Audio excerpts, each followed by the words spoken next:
사실 이 부분이 절대 쉬운 부분은 아니에요. 이게 널이 너무 많아지는 거에 대한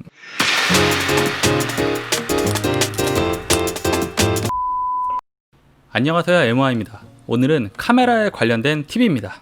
사실 에펙에서 카메라를 사용하다 보면은 이 카메라가 엄청난 능력들을 가지고 있거든요. 하지만 언제부턴가 신입으로 들어오는 친구들을 보면 처음부터 카메라를 배우지 않았거나 카메라의 사용법이 너무 어이없을 정도로 배워서 오는 경우가 많이 있거든요. 사실 에펙 카메라가 이렇게까지 천대받게 된 게 아마도 플랫한 디자인에 인포그래픽 디자인이 유행하면서부터인 것 같아요. 사실 애프터 이펙터에서 카메라의 사용법은 작업자의 주관적인 부분이 많이 들어가는 부분이긴 하니 지금부터 제가 보여드리는 카메라의 사용법을 보시고 자신의 카메라 사용법이 더 쉽고 더 간단하다고 생각하시면 그냥 그렇게 쭉 사용하시면 됩니다. 먼저 저는 작업을 시작할 때 가장 중요하게 생각하는 부분 중에 하나가 모든 작업을 할 때 수정을 생각해야 한다는 겁니다. 물론 클라이언트의 마음을 읽을 수 있는 능력이 있다면 그렇지 않아도 됩니다. 하지만 대부분의 사람들은 마음을 읽을 수 있는 능력이 없고 저 또한 클라이언트의 마음을 읽을 수 있는 그렇기 때문에 모든 작업을 시작할 때 수정 작업에 대한 부분을 생각을 하고 작업을 시작하는 거죠. 처음 카메라를 잡을 때 엄청난 카메라 웍을 보여주면서 이 작업을 완료했다 해도 이게 수정 작업에 취약한 카메라 사용법이라면 오늘도 야근인 거죠. 그럼 지금부터 차근차근 여러 카메라 사용법과 함께 오늘의 카메라 사용법에 관한 팁을 보여드리겠습니다. 오늘 여러 카메라 사용법으로 따라 만들어 볼 예시 영상입니다. 먼저 보여드릴 카메라 사용법은 오로지 카메라만 사용하는 방법입니다. 자, 그러면 널을 쓰지 않고 카메라로 앞에 보셨던 카메라 웍을 똑같이 한번 만들어 볼게요. 프리뷰를 해보면 뭔가 이제 약간 부자연스럽죠. 그럼 이제 키를 모두 선택하고 F9번을 눌러줍니다. F9번 대신에 키를 모두 선택하고 마우스 오른쪽 버튼을 눌러 줄 수도 있습니다. 이렇게 하면 조금은 더 이제 부드러운 카메라 웍이 되죠. 근데 이 카메라 웍의 문제점은 단축키 Shift F3 또는 그래프 에디터를 눌러서 보게 되면 이 곡선이 끝나는 부분에서 어쩔 수 없이 속도가 0이 되는 수밖에 없어요. 그러니까 여기서 한번 쉬었다 다시 살짝 움직이고 이런 식으로 곡선이 살짝 생겼죠.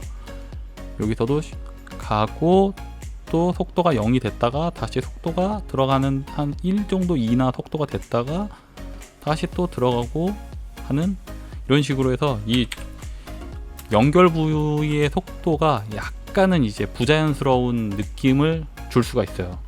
그러면 이제 이거를 잡겠다고 카메라를 잡기 시작하면 이런 간단한 카메라 하나를 잡는데도 몇십 분을 써야 해요. 정말 비효율적이죠.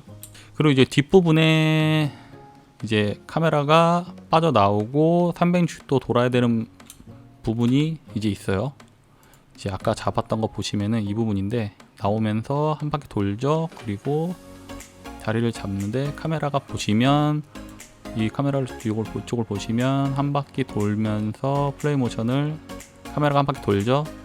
사실 이 부분을 이 카메라 한 널을 안 쓴 상태에서 카메라로만 잡기는 사실 쉽지가 않아요. 보시면 카메라를 단축키를 눌러 로테이션을 제어할 수 있게 해주고 여기까지 카메라 움직임을 잡아놓고 다시 또 카메라를 여기까지 잡아놓고 또 이렇게 그리고 마지막으로 컨버터 버텍스 툴로 돌아가는 궤적을 좀 이렇게 자연스럽게 돌려주고 그러면 뭐 앞에 보셨던 거를 얼추 이렇게 흉내낼 수 있게 됐죠. 빠른 시간에 급하게 만들려고 해서 그런 것도 있긴 한데 사실 이 부분이 절대 쉬운 부분은 아니에요. 이번에 보여드릴 카메라 사용법은 널이 무한 증식하는 카메라 사용법입니다. 이런 식으로 널을 붙여서 보시면 이거는 아예 카메라의 키를 안 잡아요.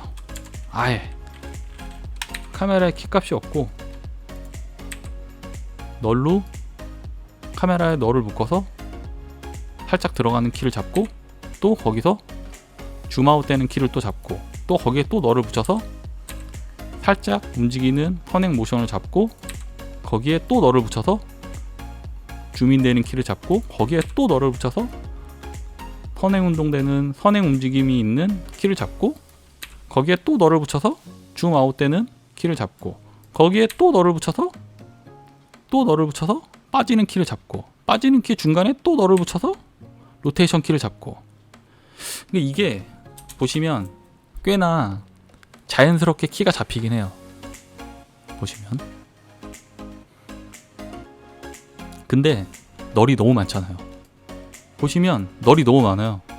지금 10초짜리 카메라 웍을 잡았는데 총 레이어가 27개죠.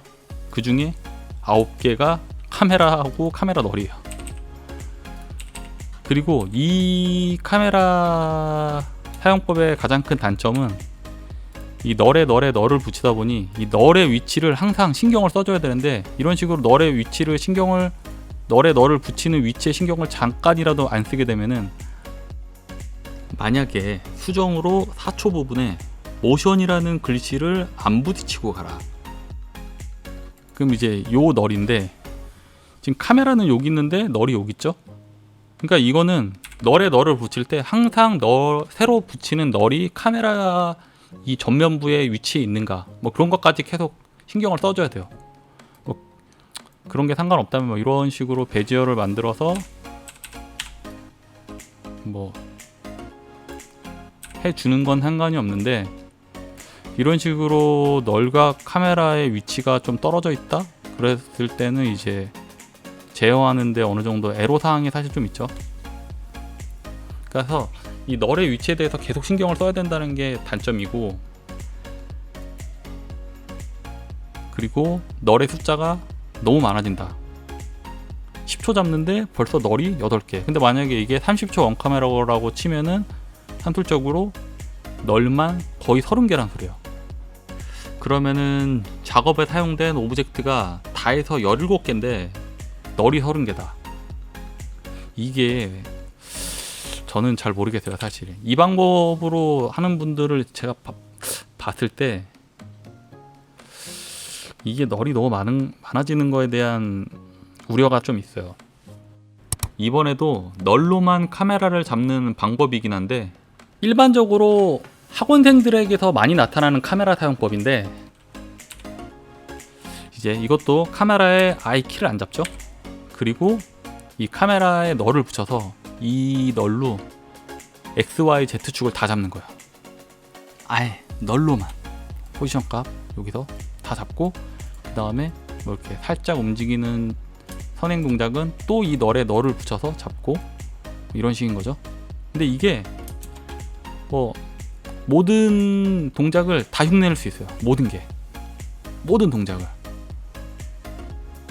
근데 이거의 단점은 이제 정말 이제 카메라의 고수가 되기 위해서는 사실 이 카메라의 포지션 값과 이 포인트 인터레스팅 값이 있는데 이 값의 위치 조절 이런 걸로써 굉장히 이제 디테일한 카메라의 그 움직임을 잡을 수가 있는데 이제 그런 거를 할 수가 없다는 거죠.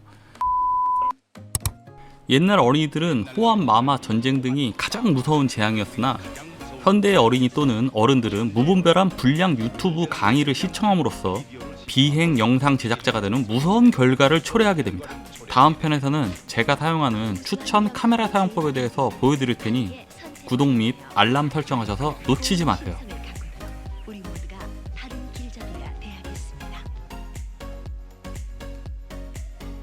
여러분의 올바른 카메라 사용법이 여러분의 정시 퇴근을 도울 겁니다. 그럼 지금까지 MY였습니다.